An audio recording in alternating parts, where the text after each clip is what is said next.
여러분, 제대로 상속 상담 받으려면 얼마나 드는지 아세요? 적어도 1, 20만 원의 비용은 발생하는데요. 그러다 보니까 내 나름대로 인터넷에 검색하고 준비해와서 한 번에 해결하려고 하시는 분들이 많으세요. 그런데 이렇게 준비해 오셔도 자료가 미비한 경우가 많고요. 잘못 준비해서 처음부터 다시 준비해야 되니 시간이 2배 이상 걸리는 경우도 있습니다. 심지어는요, 상담받는 게 전혀 의미가 없는 경우들도 있어요.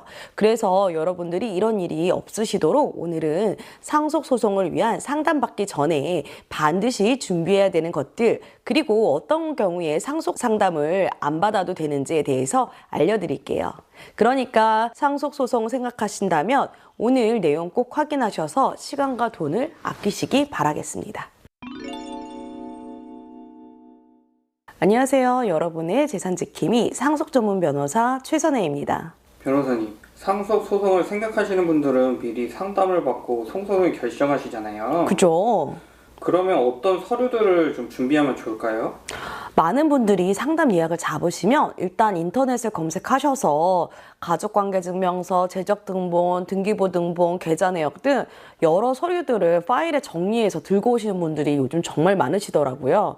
물론 있으면 좋아요. 하지만 이렇게 모든 걸 준비해서 상담 오시는 걸 권해드리진 않습니다. 왜냐하면요, 서류 준비에 시간이 오래 걸리는 경우가 많고요. 어떤 서류들을 준비해야 되는지 잘 몰라서 유튜브 영상 보고 검색하고 AI에 물어봐서 어떤 서류인지 찾아보고 관련 서류 다 떼려고 시간을 많이 소비하세요.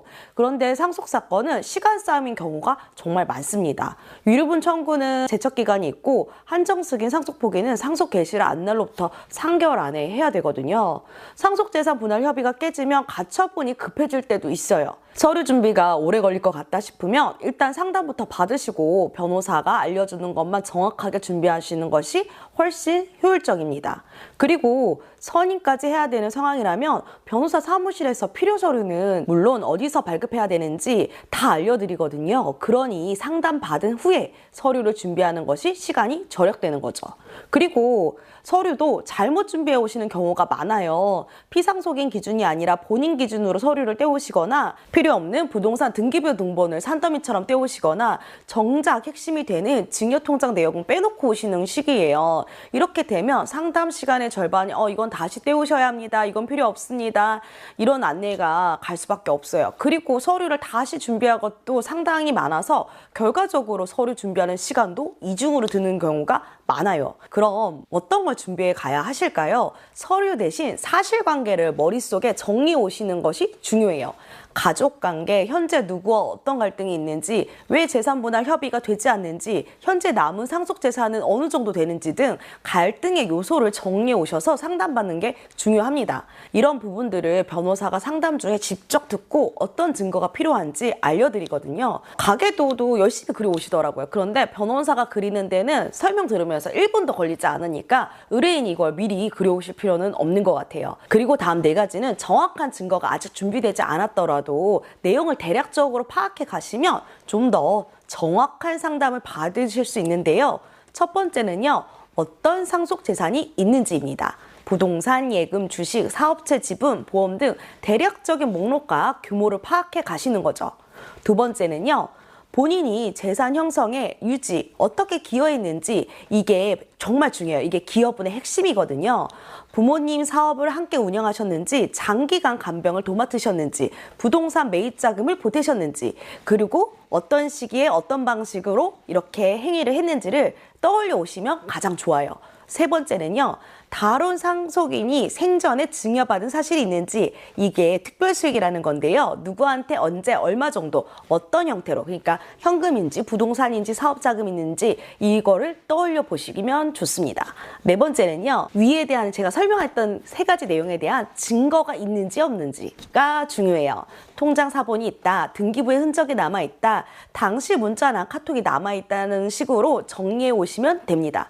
없으면 없다라고만 말씀해 주셔도 충분해요. 증거가 조금 부족하더라도요, 사실관계를 좀 명확하게 기억을 하시면 변호사가 사실조회나 금융거래조회 같은 방법을 통해서 확보할 수 있는 증거들이 어떤 건지 고려할 수 있거든요. 이 4가지만 머릿속에 정리되어 있으면 상담 한 번으로 사건의 큰 그림이 그려집니다. 서류는 그 다음에 떼셔도 늦지 않아요. 변호사님, 상담 전에 이제 뭘 준비해야 할지 알 것 같은데요. 다행이네요. 그래도 제가 상담비를 내고 상담을 받아도 될지 안 될지 헷갈리는 경우가 많잖아요. 그죠? 이걸 구분할 수 있는 방법이 있을까요? 그건 정확한 방법은 없는 것 같아요. 소송을 해도 될지 아닐지 상담을 받아볼까 고민이 되신다면 저는 대부분 그래도 일단 상담을 먼저 받아보라고 말씀을 드려요. 그런데 약간 무의미한 경우가 있긴 있습니다. 바로 상속 재산 자체가 아예 없는 경우예요. 조금 더 정확히 말씀드리면 상속재산 분할이든 유류분 청구든 기여분 청구든 모두 나눌 재산이 있어야지 의미가 있거든요. 그 대상이 바로 현재 남아있는 상속재산이거나 생전에 특정 상속인에게 증여된 재산, 그러니까 특별수익에 해당이 되겠죠. 이 둘 중 하나라도 현존해야지 소송을 제기할 실익이 있게 되는 거죠. 물론 보통 상담 오시는 분들은 뭐든 남아있어서 실익은 있지만 배아들 재산이 너무 적으니까 스트레스와 변호사 비용을 부담하는 것이 부담스러워서 포기하시는 경우도 있어요. 바꿔 말하면 상속재산이 있거나 적어도 생전에 특정 상속인에게 증여했다는 증거나 금액이 있어야 소송을 할 만한 실익이 있는 거예요. 받을 돈이 있어야 소송도 할 거 아니에요. 그런데 여기서 중요한 것이 있습니다. 재산이 없다와 재산 내용을 모른다는 완전히 다른 얘기예요. 많은 분들이 이 둘을 혼동하시거든요. 아버지가 갑자기 돌아가셨는데 재산이 어디 있는지 얼마나 있는지 전혀 모르겠어요. 이게 정말 많이 듣는 내용 중에 하나거든요. 이런 경우에는 절대 상담을 포기하시면 안 됩니다. 오히려 오셔야 돼요. 다행히 우리나라에는 상속인이 피상속인의 재산을 한 번에 조회할 수 있는 제도가 마련되어 있는데요. 이 두 가지를 기억하시면 좋습니다. 첫 번째는 안심상속 원스톱 서비스예요.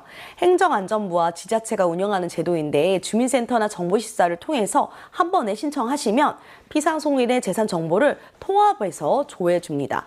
구체적으로는 금융거래, 예금, 대출, 보험, 증권, 아니면 토지나 건축물 소유 현황, 자동차, 국세, 지방세 체납 내역과 환급금, 국민연금, 공무원연금 등 이렇게 피상속인이 남긴 주요 재산 항목을 한 번에 볼 수 있거든요. 두 번째는요, 이렇게 조회가 끝나면 상속인 금융거래 조회 서비스를 신청하실 수가 있어요. 금융감독원이 운영을 하는데요. 금융감독원 홈페이지에서 신청하실 수 있거든요. 이게 좋은 게 은행, 보험, 카드, 증권, 저축은행 등 전 금융권의 계좌와 채무 관계가 한 번에 조회돼서 한눈에 볼 수 있어요. 안심상속 서비스를 이용하는 경우에는 문자나 개별로 오기 때문에 한눈에 파악은 좀 어렵거든요. 이 두 제도를 활용하시면 상속재산이 있는지 빠르고 확실하게 파악할 수 있습니다. 현재 상속재산을 먼저 정확히 파악하는 것 자체가 상속사건의 출발점이거든요. 나눌 것이 무엇인지 알아야 그 다음 전략이 나올 수 있으니까요. 그래서 제가 상담을 오시는 분께 항상 권해드리는 편이고요. 반드시 하셔야 됩니다. 재산을 전혀 모르는 상황이라면 일단 이 두 가지 조회부터 신청해 두시는 것이 좋습니다. 결과가 나오는 데까지 시간이 조금 걸리거든요. 그리고 생전에 증여하신 부동산이 있긴 한데 대략적인 위치만 알고 정확한 정보가 없다면 이건 어쩔 수 없이 소송 과정에서 조회를 해야 파악할 수가 있어요. 그러니 부동산 증여한 게 확실한데 정확한 주소를 모른다, 대략적인 구읍 동을 안다, 이때는 상담 받을 때 명확히 알려주시는 것이 좋습니다. 그리고 이런 경우에는 한 번은 소송해야 될 가능성이 높습니다. 상속사건은 사랑하는 가족의 곁을 떠난 시점에 마음도 정리도 안 됐는데 가족 간의 분쟁이 생겨서 정신적으로 힘들어하시는 분들 진짜 많습니다. 남자분들도요, 정말 제 앞에서 많이들 우세요. 너무 힘들어서. 힘든 심정 때문에 남녀노소 가릴 것 없이 눈물을 보이시는 경우가 정말 많아요. 이혼보다 더 많은 게 상속사건이에요. 그러니까 혼자서 너무 힘드신 상황이라면 너무 스트레스 받지 마시고 전문가의 도움을 받아서 현명하게 해결하셨으면 좋겠습니다. 다음 영상에서도 여러분의 재산을 지켜드릴 방법들 계속 알려드릴 테니까요. 구독, 좋아요 누르시고 저랑 계속 소통하셨으면 좋겠습니다.